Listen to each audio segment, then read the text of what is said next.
You can forget someone's birthday, an entire conversation, even what you did last Tuesday.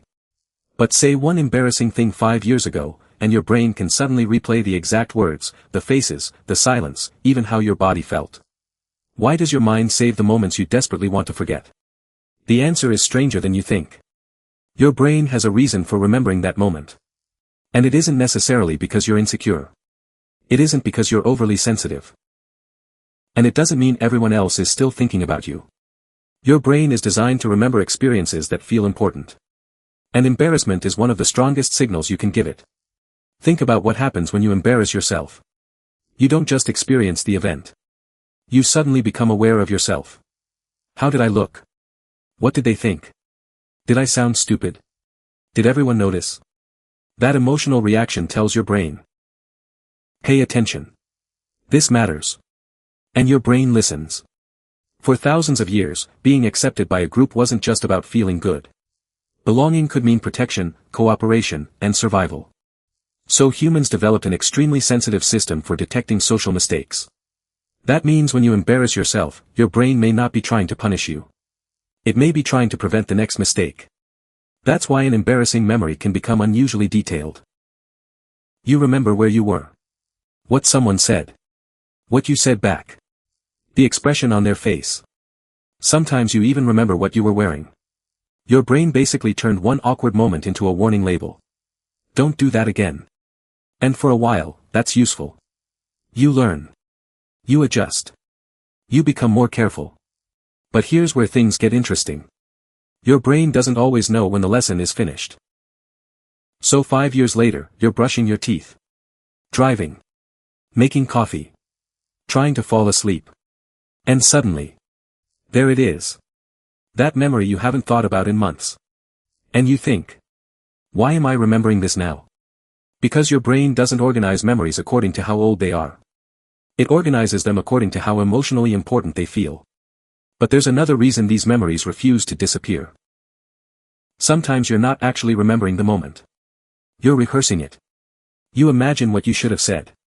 What you could have done differently. What would have happened if you'd stayed quiet? You replay the other person's reaction. You create an alternate version where everything goes perfectly. Psychologists call this counterfactual thinking, imagining how the past could have happened differently. And surprisingly, that process can be useful. Your brain is running a simulation. Next time, do this instead. That's learning. That's adaptation. But if the simulation keeps running after you've already learned the lesson, it becomes something else. Rumination. And now the questions change. Not. What can I learn? But. Why am I like this? Did they think I was weird? Do they still remember? Why did I say that? At that point, you're no longer learning from the memory. You're reliving it. And that's an important distinction. Because a memory can teach you something without being allowed to define you. There's another reason embarrassing moments can feel almost physically real years later. You don't just remember what happened. You remember how your body felt. The heat in your face. Your heart suddenly beating faster. The uncomfortable silence. That instant when you wished you could disappear. Your emotional reaction became part of the memory. So when your brain brings the event back, your body can briefly recreate part of that feeling. That's why a 10-second moment from years ago can ruin an otherwise perfectly peaceful evening. But here's something your brain almost never tells you. You probably remember your embarrassing moments far more than anyone else does. Think about someone else embarrassing themselves. Maybe a friend said something awkward. Maybe someone tripped. Maybe somebody completely misunderstood a conversation. How long did you think about it? Probably minutes. Maybe seconds. But when it happens to you, your brain acts like the entire room has recorded it forever. This connects to something psychologists call the spotlight effect. We tend to overestimate how much other people notice our appearance, behavior, and mistakes. You think everyone saw. Everyone remembers. Everyone judged you. But most people were probably thinking about themselves. Their clothes. Their problems. Their conversation. Their own embarrassing moments. The moment that feels permanently attached to your identity may have disappeared from everyone else's mind almost immediately. And this leads to something surprisingly positive. People who remember social mistakes intensely can sometimes be highly self-aware. They notice details. They analyze conversations. They remember changes in tone. They notice small reactions other people miss. That can become a genuine strength. It can make you more socially perceptive. More thoughtful. More careful with other people's feelings. But there's a dangerous line between self-awareness and self-surveillance. Self-awareness says, that didn't go well. What can I learn? Self-surveillance says, everyone noticed. What's wrong with me? One helps you grow. The other keeps you trapped inside an old moment. And sometimes the reason an embarrassing memory lasts for years has almost nothing to do with the event itself. It connects to something you already believed about yourself. Maybe you already felt awkward. Maybe you were afraid people wouldn't accept you. Maybe someone laughed at you. Maybe you were rejected. And then one embarrassing moment seemed to prove your worst fear. See? I really am awkward. See? People really are judging me. See? I should just keep my mouth shut.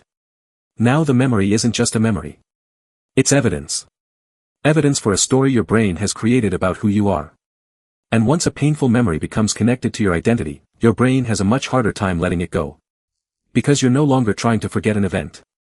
You're trying to disprove a belief about yourself. But here's the part one want you to remember. You are not the person who made that mistake 5 years ago. You know more now. You've experienced more. You've changed. The person who said that awkward thing didn't have the perspective you have today. They didn't know what you know. They didn't understand people the way you do now. So maybe looking back and cringing isn't proof that you haven't moved on. Maybe it's proof that you have. Think about it. You don't cringe because you're exactly the same person. You cringe because you've grown enough to see what you couldn't see back then. Your standards changed. Your awareness changed. You changed. So the next time your brain suddenly throws an embarrassing memory at you, don't immediately fight it. Ask yourself one question. Have I already learned the lesson? If the answer is yes, maybe the memory doesn't need another replay. You don't have to erase it. You don't have to pretend it never happened. You simply have to stop treating it like something that is happening right now. Because it isn't. You're not standing in that room anymore. Those people aren't staring at you. That silence is gone. That version of you is gone. The moment ended. And maybe that's the strangest part of all. Your brain can keep showing you an old moment because it once believed remembering it would keep you safe. But sometimes the healthiest thing you can tell your brain is, I remember. I learned. We're safe now. So if your mind randomly brings up something embarrassing from years ago, take a breath. You're probably not unusually awkward. You're probably not secretly being judged by everyone around you. And there's a very good chance nobody else remembers that moment nearly as much as you do. Maybe your brain isn't reminding you who you were. Maybe it's quietly showing you how much you've changed. If this video made you think of one of those moments, hit like, subscribe for more psychology that explains the things you secretly wonder about, and tell me in the comments what part of the world you're watching from. And if you want to understand why some people notice tiny details that everyone else completely misses, watch the next video. Because the reason might explain something about your mind you've never been able to put into words.